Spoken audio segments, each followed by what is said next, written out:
Alright, so dito tayo dinaan ni Google Maps. So dito naman talaga ang daan namin, dito sa may backdoor na tinatawag nila, dito sa may Antipolo. Tapos dadaanan natin is Mabitak. So anong oras pa lang ba? 12:30. So 30 minutes na tayong tumatakbo mula dun sa may North Fairview hanggang dito sa may Antipolo. Dadaanan natin Mabitak, Pelilla, tapos Laguna. Ayan yung mga madadaanan natin mga par. So sobrang dilim pa dito. Ayun o, ito yung itsura dito pag mga kayo rito ng gabi mga par.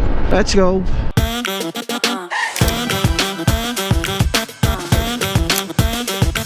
Welcome to Pelilla, Rizal mga par. So, time check tayo is 12:51 ng paling araw. So mag-aalauna na. Binabaybay lang natin itong daanan na to. Dire-diretso lang tayo. Tapos syempre kita-kits tayo sa mga madadaanan natin dyan. Let's go! Alam nyo ba mga par, itong dinadaanan natin, ito yung mahabang daan na pagka magagaling kayo ng Pelilla, pababa ng Pelilla dito sa Mabitak.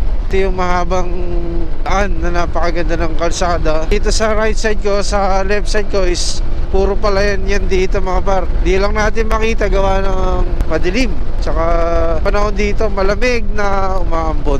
Ayan o, kumukulog-kulog pa. Inabot na tayo ng ambon. Grabe, ang lakas ng ulan dito. Ito na kami sa may Caliraya, Laguna. Nung ulan, lakas. Pero tuloy lang kami kasi mas lumakas pa pagka tumigil kami mga par. Mahirap na, di kami makausad. Grabe, ang lakas na ng hangin, mas maulan pa. Wow, ganda mga par oh. So dito na tayo sa may Luciana, Laguna. So after natin dito sa Luciana is pupunta na tayo ng Lucban, Quezon. Dinabo tayo ng ulan, basang-basa tayo mga par. Sikaso. Pero okay lang yan, may naman akong dalang gamit eh. Talaga madalas sinuulan. Mabitak, Pelilla, eto Luciana. Pero huwag naman sana tuloy-tuloy hanggang Bicol. Diyos ko po. Woo! Let's go! So, palabas na kami ng Lucban, Quezon. Ganda ng kalsada mga par. Napakaganda, di ba? May kita nyo, probinsya na talaga. Nandito pala tayo sa may Quezon Province, sa may Tayabas, Quezon. Ayan mga par, ganda ng Tayabas. Nandito kami sa may Atimonan. So paakit na kami. Bali, 4 na kami na motor. Aerox B1 and Max B2, Honda Click, tapos si Bullet mga par. So nagkape lang muna kami. Bakbak na ulit kami. Time check tayo is 4:20, madaling araw. Meron na lang tayong 426 km dito sa may Bituan ng Manok, puntang Matnog, Bicol mga par. Let's go! Dito na tayo sa Atimonan. So kakababa lang natin ng Bituan ng Manok. So kung makikita nyo, napakahamog dito at malamig yung hangin, malamig yung simoy ng hangin, presko mga par. So dito na mag-upisa ang dilubyo. Ay nako, dilubyo ang lubak. Siyempre dahan-dahan lang tayo dahil kami ko nakitang aksidente sa Bituan ng Manok. Pero nawala ng preno yun. Namang 60 lang ang takbuhan natin. Di naman tayo nagmamadali. Meron na lang tayong 419. Dito na mapapalaban si Bullet. Okay mga par, bali nandito na tayo sa may Gumaka. Yung tinatawag nila ang bypass road. So kung dadaan kayo dito, ito yung itsura niya pagka maliwanag na. Kita mo dito yung overlooking. Ayan, overlooking mga par. Po, sobrang tarik dito. Tingnan nyo yung itsura dito pagbaba natin. Ayan oh, wow, ganda di ba? Yung dinadaanan talaga dito. Pagka doon ka dumaan sa baba, ay nang ikot. Dito oh, puro paahon tsaka ito, pababa. Ganda di ba? Ganda talaga ng lugar dito sa Gumaka. Nasabi ko sa inyo na napakaganda pagmasdan, di ba?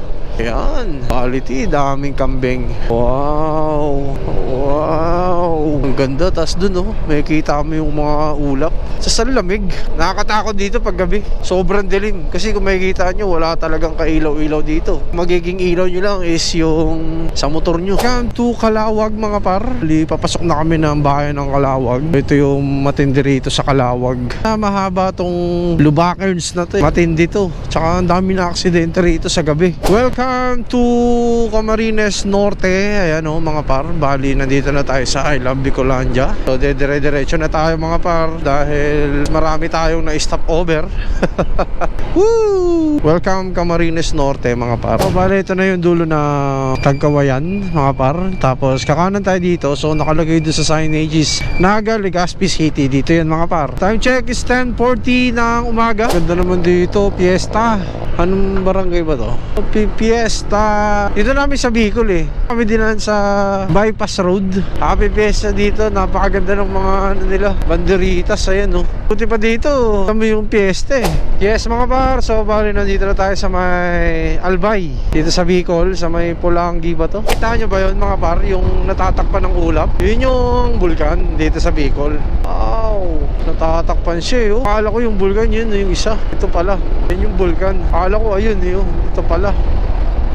Uy, puta, laki truck. Wow, ang tindi. Haba ng pila. Kaming uuwi. Sus, giatay man. Good. Ang daming tatawid oh. Pila yung sasakyan mga par. Nakakuha na tayo ng ticket dahil dun pa lang sa itaas pagkatas ng zigzag. Di ko na napakita eh. Dun, papakita nyo yung ORCR nyo tsaka driver license. Tapos, bibigyan kayo ng card. Binigay sa akin card eh. Resibo. Ito, resibo. Bigay sa inyo yan. Eto na. Kaso, ang daming tao. Ang lupit. Alright, dito na tayo. Ayun o.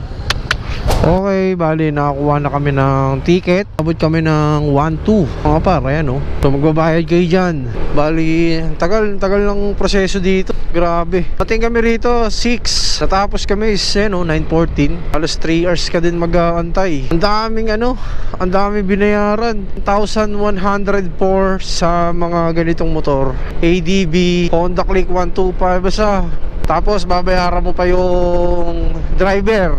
Ako 30 pesos. Tapos yung motor mo, hindi ko na may isa. May papakita ko sa inyo kung ano yung mga binayaran namin mga pa. Tayo doon sa baba sa may Matnog Port mga pa. Let's go.